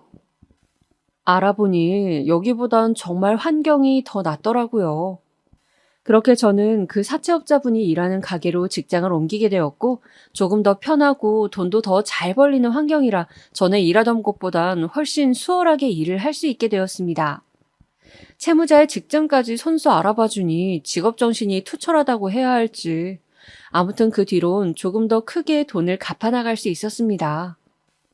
그런데 하나 이곳엔 안 좋은 점도 있었습니다. 여자들 간의 기싸움이 너무 심해 그게 좀 부담스럽더군요. 일부러 제 화장품을 으깨거나 부수는 사람도 있었고 얼굴에 담배 연기를 뿜으며 기를 잡으려는 사람도 있었고요. 허나 저도 그 당시엔 나이가 적지 않았기에 밀리지 않았습니다. 갚아야 할 돈이 산더미인데 이런 것에 하나하나 스트레스 받을 순 없었죠. 그렇게 굳세게 마음을 다 잡고 일을 해나가고 있었을 때 열심히 일했던 거와 별개로 저는 얼마 못 가 쫓겨나고 말았습니다. 지금 생각해도 어처구니 없는 일이었는데요. 어느 날 가게가 한번 뒤집어진 일이 있었습니다. 다름 아닌 손님의 목걸이가 없어진 것이었는데요. 고가의 명품 목걸이였고 CCTV를 찾아봐도 범인이 누구인지 알 길이 없었어요. 그러던 중 갑자기 같이 일하던 아가씨가 관리자에게 저를 가리키며 전현이 가져갔어. 확실해요. 제 가방을 뒤져봐야 된다니까? 하더라고요. 그 말에 손님 역시 이봐요. 당장 가방 내밀어봐요. 하며 저를 의심하더군요. 평소 친분이 있었던 손님이 그렇게 나오니 황당하기도 하고 화도 나더라고요. 이런 곳에서 일한다는 이유로 무시하는 건가요? 뭔가요? 하지만 저야 숨길 게 없었으니 비웃으며 당당히 제 핸드백을 내밀었죠. 근데 핸드백을 뒤적거리던 관리자의 손에선 그 고가의 목걸이가 나오고 말았습니다. 네, 목걸이가요. 분명 그 여자와 손님이 짰든 그 여자 혼자 짰든 일부러 판이 짜여진 게 분명했어요. 하지만 당시엔 저도 얼떨떨해 할 말을 못하고 서 있었습니다. 아, 내가 이럴 줄 알았어. 이 도둑년아. 손님은 제 뺨까지 쳤고 당장 저를 내보내라고 난리가 났고요. 그런 일이 있고 나자 저는 가게에서 쫓겨나게 되었고 그 어디든 발을 붙이지 못하게 되었습니다. 도둑년이라는 낙인이 찍힌 채로 말입니다. 이젠 정말로 가게에 나가지 못하게 되자 돈을 갚을 길도 막막해졌고 급하게 작은 자취방으로 집을 옮겼지만 몇 달이 지나자 당장 먹을 물도 쌀도 떨어져 갔습니다. 어떻게 내 인생은 이토록 가시밭길인지, 어찌 한 번도 편하게 걸을 수가 없는 것인지, 그때선 거의 초연한 자세가 되어 방 안에서 술만 마시고 있었어요. 그런데 어느 날 누군가 제 방 문을 쾅쾅쾅 두드리더군요. 순간 겁이 나 문 쪽을 쳐다봤는데 사채업자가 문 앞을 기웃거리고 있었고 그제야 정신이 들었어요. 제가 갚을 돈이 있다는 사실이 자각되었어요. 큰일이었습니다. 당장 돈이 없으니 제가 할 수 있는 건 장롱 속에 들어가 숨는 것뿐이었습니다. 근데 제가 나가지 않고 있으니 말소리가 들려오더군요. 가게에서 듣고 찾아왔습니다. 갈 데 없다면서요. 할 말이 없어 그저 숨만 죽이고 있는데 사채업자는 태연하게 말을 이었습니다. 도망치거나 죽을 생각은 행여나 하지 마세요. 그랬다간 죽어도 끝까지 쫓아가 돈 받을 거니까. 몸이 부들부들 떨렸습니다. 협박의 공포가 저를 압도했어요. 그리고선 한참 있다 사채업자는 사라졌습니다. 저는 밤이 돼서야 갔나 해서 문을 빼꼼히 열었어요. 근데 문 앞엔 예상치 못한 것들이 놓여져 있더라고요. 바로 커다란 쌀과 김치, 각종 반찬이었어요. 뭐지 싶어 두리번거렸는데 그 사람은 이미 사라져 물을 곳도 없었죠. 쌀을 힘겹게 이고 지고 들어왔는데 마침 쪽지 하나가 톡 떨어졌어요. 거기엔 돈이라는 글자가 적혀 있었어요. 그런 험악한 말을 던지고서 쌀을 주니 어이가 없기도 하고 어떻게 해석해야 할지 난감했습니다. 어쨌든 그렇게 다음 한 달은 그 사람이 준 쌀로 어찌저찌 버티었습니다. 그러면서 힘을 내어 일자리도 찾게 되었죠. 이번에는 다른 일을 했어요. 술집이 아닌 시내에 있던 순댓국밥집이었습니다. 12시간 동안 일하는 주방 일이었지만 그나마 이거라도 해야 돈 갚을 길이 보여 선택했어요. 일하는 동안 몸 여기저기가 아파왔지만 다행히 식당에서 일하는 동안은 사람 문제로 골머리 썩을 일이 없어 좋았어요. 주방 이모들도 나이가 지긋하신 사장님도 모두 착하신 분들이었습니다. 저를 딸처럼 여겨주시며 식사도 잘 챙겨주셨고요. 그 바람에 깡마른 몸매였던 저도 어느새 살이 두둑이 올라왔습니다. 일이 힘들어도 사람이 좋으면 이렇게도 일할 수 있구나 하는 깨달음도 얻었고 생전 처음 느껴보는 따뜻함이 부담스럽지 않고 참 좋았습니다. 내 인생에 처음으로 볕이 드는 기분마저 들었죠. 하지만 걱정이 되었습니다. 술집에서 일하면서 버는 돈에 비하면 턱없이 적은 돈이었으니까요. 그래서 사채업자를 만나기 일주일 전부터 걱정이 되더라고요. 아가씨, 무슨 일 있어? 얼굴이 왜 이리 안 좋아? 아니에요, 아무것도. 왜 그래? 무슨 쫓기는 사람처럼 얼굴이 창백해. 짐짓 아무것도 아니라며 둘러대었지만 심장이 쿵쿵 뛰고 있었어요. 마침내 사채업자를 만나는 날 저는 수만 번 연습한 말을 겨우 내뱉었습니다. 저 사실 술집이 아니고 이번엔 식당에 취직을 했어요. 그래서 앞으로는 갚을 수 있는 돈이 줄어들 것 같아요. 다만 무슨 일이 있어도 돈은 꼭 갚을 테니 한 번만 지켜봐 주시면 안 될까요? 꼭 갚겠습니다. 다 갚겠습니다. 부탁드립니다. 애걸했습니다. 비참했지만 이렇게 애걸하는 수밖에 없었죠. 근데 무릎을 꿇고 우는 저를 조용히 지켜보던 그 사람은 조금은 따뜻하게 느껴지는 말투로 그러더군요. 갚기만 하면 됩니다. 액수는 상관없습니다. 네? 정말요? 괜찮아요? 이번 달은 특히나 첫 줄을 쉬고 일해서 돈이 더 비는데. 괜찮으니 몸 관리나 잘하세요. 그럼 난 이만 갑니다. 네, 감사합니다. 정말 감사합니다. 당연히 절대 안 된다고 술집으로 돌아가라 으름장을 놓고 집안 물건이라도 부술 줄 알았는데 놀랍기도 하고 다행스러운 마음에 가슴을 쓸어내렸습니다. 이제야 숨쉴 구멍이 트이는 기분이었어요. 저를 압박하던 것이 돈이었는데 적은 돈이라도 괜찮다고 하니까요. 그 후 제 얼굴이 피었는지 같이 일하시는 이모들도 좋은 일 있어 하고 묻기도 했고 체력이 붙자 일하는 것에도 적응이 되어 갔습니다. 그렇게 3개월 정도 지났을까요? 이상한 사채업자와의 만남은 늘 이상하게 시작해 이상하게 끝이 났습니다. 어느 날은 갑자기 저희 집 문 앞에 과일을 놓고 가기도 하고 돈을 받으러 왔다 하면서 돈은 받지 않고 제게 갑자기 건강하라며 생뚱맞은 말을 건네기도 했죠. 그리고 당시 무거운 쟁반을 나르느라 손목이 아파 파스를 두르고 있는 절 보더니 병원에 가야 낫는다는 말까지 하더라고요. 그렇게 이런 말 저런 말 하다 보니 어느새 저도 그 사채업자를 조금은 덜 무서워할 수 있게 되었습니다. 그리고 어느 무더운 여름날엔 땀을 뻘뻘 흘리며 가게 앞에 서 있길래 저도 모르게 저 괜찮으시면 들어가셔서 식사하시고 가실래요? 권하기도 했습니다. 사실상 제게 돈을 받으러 온 사람이었지만 우리가 채무자와 사채업자 관계라는 건 아무도 추측하지 못했죠. 이모들은 제가 낯선 남자를 끌고 들어오자 뭐야 만나는 남자야? 근데 나쁜 일 하는 사람은 아니지? 좀 생긴 게 거시기 한데 라며 묻기도 했습니다. 그런데 이모들 말을 들어 그런지 저 역시 문득 그런 생각이 들더라고요.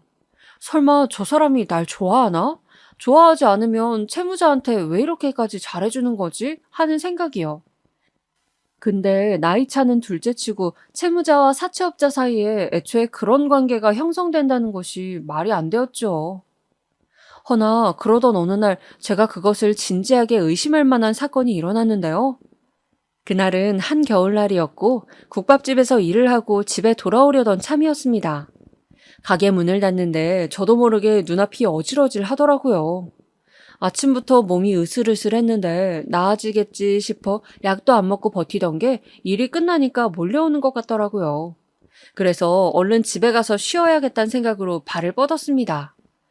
근데 발을 뻗은 순간 이상하더라고요. 눈앞이 흐릿해지더니 온몸에 힘이 쭉 빠졌고 그 길로 철푸덕 소리를 내며 정신을 잃었습니다. 눈을 뜨고 나서야 제가 병원에 와 있다는 걸 깨달았죠. 그리고 사채업자가 제 눈앞에 있어 화들짝 놀라 물었습니다. 어떻게 여길? 오늘 돈 주는 날인 거 잊었습니까? 앞불싸 잊고 있었어요. 돈도 집에 있는데 병원에 누워있게 됐으니 난감했죠. 근데 제 표정을 감지하곤 그러더군요. 제가 업고 왔습니다. 인근에 응급실이 있길래 추운 날 얼어 죽을 뻔했다네요, 의사가. 아, 네. 아프면 쉬지 뭐하러 일을 나갑니까? 네? 아플 땐 일 나가지 말고 쉬세요. 그런다고 돈 더 버는 거 아니니까. 몸 건강한 게 최고입니다. 나도 아플 땐 일 안 해요. 아무튼 가겠습니다. 뭐라 말을 해야 할지 몰랐습니다. 누군가 제 몸 걱정을 해준 게 너무 오랜만이라 그런지 그게 사채업자라 그런 건지 할 말을 못 찾겠더라고요. 어색해 손만 만지작거리고 있는데 그 남자는 그러곤 나가더니 병원비까지 계산해주고 갔더라고요. 또 퇴원한 다음 날은 집 앞에 몸을 잘 살피라는 쪽지와 함께 과일 바구니까지 놓아져 있었습니다. 이러니 제가 의심하지 않을 수 없었죠. 혹시나 하는 생각이 들어 그 남자를 만날 때마다 이제는 자꾸 그런 쪽으로 생각하게 되었어요. 그러던 어느 날 조심스레 물어보게 되었습니다. 저기 있잖아요. 혹시 아니 이런 말 어떻게 들리실지 모르겠지만 저 좋아하세요? 이상해서요. 자꾸 저한테 잘해주시고 챙겨주시고 하니까. 근데 그 남자는 질문을 한 제 눈을 뚫어지게 보더니 픽 웃더라고요. 마치 어처구니 없는 질문을 들었다는 듯이요. 저는 지금 누굴 좋아할 상황이 못 됩니다. 네? 좋아할 수가 없는 놈이라고요. 답변 됐죠? 갑니다. 당시엔 몰랐습니다. 그 사람의 그 말이 얼마나 진실에 가까웠는지. 그래서 저는 나중에 그 사람을 떠나보내고 더 많이 울었던 것 같아요. 그 후론 사채업자분을 볼 일이 없었습니다. 마치 계획된 것처럼 어느 날부터 나타나지 않았기 때문이에요. 이상했습니다. 말없이 사라질 사람도 아니었고 다른 사채업자라도 올 텐데 아무도 돈 재촉을 하지 않았거든요. 괜히 불안하기도 했죠. 그래서 제 쪽에서 먼저 연락을 해야 하나 하던 중 모르는 번호로 연락이 왔어요. 저 혹시 김유정 씨 되시나요? 강영식 씨께서 오늘 오후 3시에 돌아가셨는데 김유정 씨 앞으로 남기신 게 있어서 여기 병원으로 오실 수 있을까요?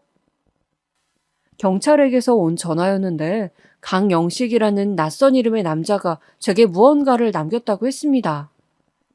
뭐지 싶어 일이 끝나고 경찰이 알려준 병원으로 향했는데 가는 내내 본능적으로 저는 알고 있었던 것 같기도 합니다. 강영식이 바로 그 사채업자라는 것을요.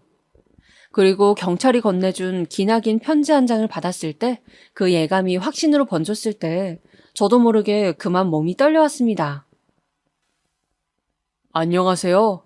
이 편지를 받을 적엔 아마 나는 이 세상에 없을 겁니다.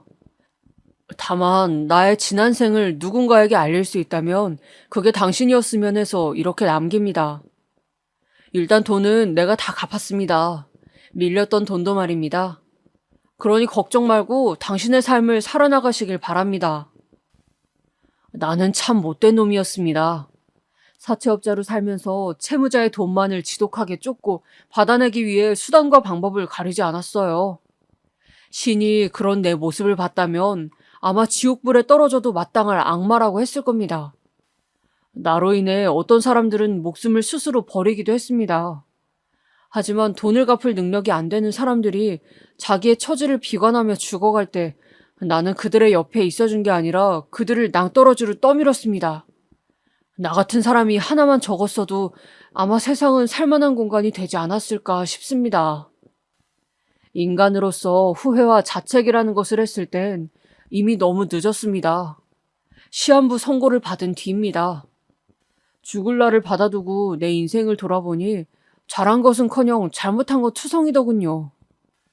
어쩌다 내 인생이 이토록 엉망진창이 되어버린 건지, 나란 존재가 어쩌다 이런 쓰레기가 되어버린 건지 알 수 없을 정도로 뒤엉켜 있었습니다.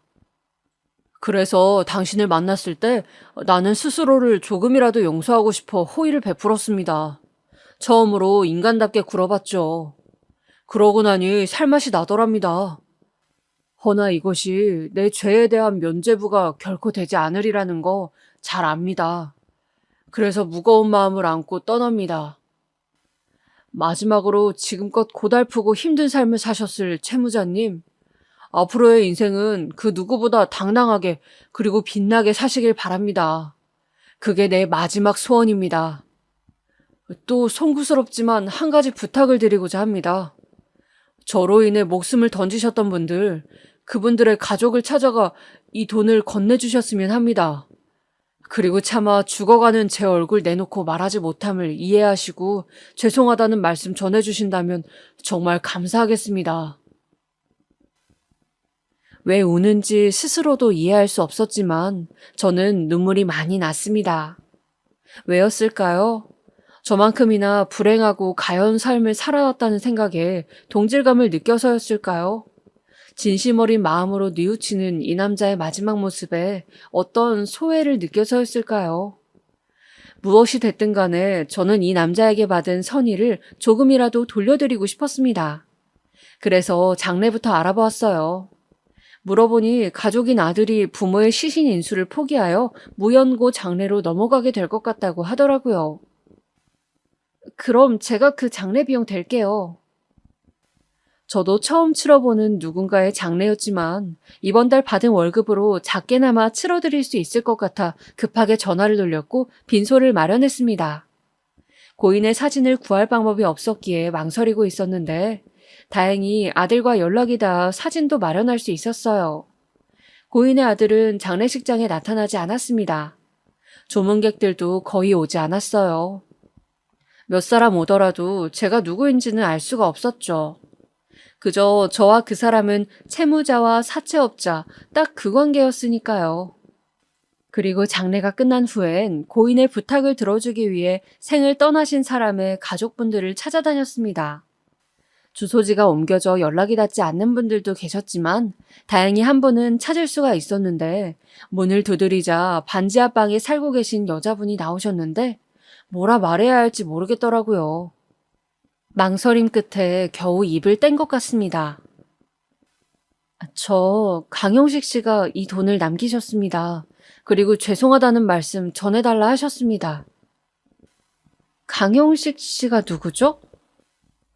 아, 대부업체에서 돈 빌린 적 있으시죠? 돈 받으려고 쫓아다녔던 사채업자분이신데. 그 인간이요? 왜 이 돈을 준답니까? 내 남편 죽으니까 이제야 미안함이 좀 생겼나요? 그렇게 질기게 돈 받을 땐 언제고? 저 세상을 떠나셨습니다. 방금 장례 치르고 돌아오는 길입니다. 제 말에 그 여자분도 조금 놀란 듯 할 말을 잃고 제 눈동자만 빤히 쳐다보았습니다. 그러다 얼른 봉투를 쥐어드리고는 받아주시면 감사하겠습니다 라는 말만 남긴 뒤 재빠르게 돌아섰어요. 사는 형편이 많이 힘드신 건지 외면하시진 않으셨지만 그럼에도 남편 잃고 살아가시는 여자분의 얼굴은 머릿속에서 떠나기 힘들었습니다. 그리고 남은 돈은 강영식 씨 이름으로 모두 기부를 했습니다. 그렇게 고인의 장례를 치러드리고 마지막 부탁을 들어드린 후 저는 다시 제 삶으로 돌아왔습니다. 빚이 없으니 열심히 일하면 일하는 대로 모조리 저축을 할 수 있었고 괜찮은 조건의 집도 구할 수 있었어요. 허나 한동안 고인은 제게 너무나 짙은 잔상으로 남아 있었습니다. 장례를 치러드리면서 제가 고인에 대해 알게 된 사실이 하나 더 있었는데요. 그분의 삶에 관한 것이었어요. 사채업자분은 평범한 회사원으로 지내다가 지인에게 거액의 사기를 당하셨는데 그 후 돈을 많이 벌기 위해 사채업 일을 시작하게 됐고 아들 병원비를 대셨다고 합니다. 무려 20년간을요. 허나 장례식장에선 볼 수 없었던 아들에게마저 외면당했다는 것을 알곤 마음이 아프더군요. 요즘 가끔은 그분이 저에게 한 말이 떠오르곤 해요. 앞으로의 인생은 그 누구보다 당당하게 그리고 빛나게 사시길 바랍니다. 그게 내 마지막 소원입니다. 네, 저는 지금 건강하게 잘 살고 있답니다. 결혼도 앞두고 있고 아이를 낳을 준비도 하고 있죠. 하늘에 계신 고인도 이런 저의 모습을 축복해주고 계실까요? 하늘에선 부디 아프지 않고 건강하게 행복한 모습으로 계셨으면 합니다. 그리고 한 사람의 인생을 구제해 주어 진심으로 감사하다는 말씀, 이 지면을 통해나마 드리고 싶습니다.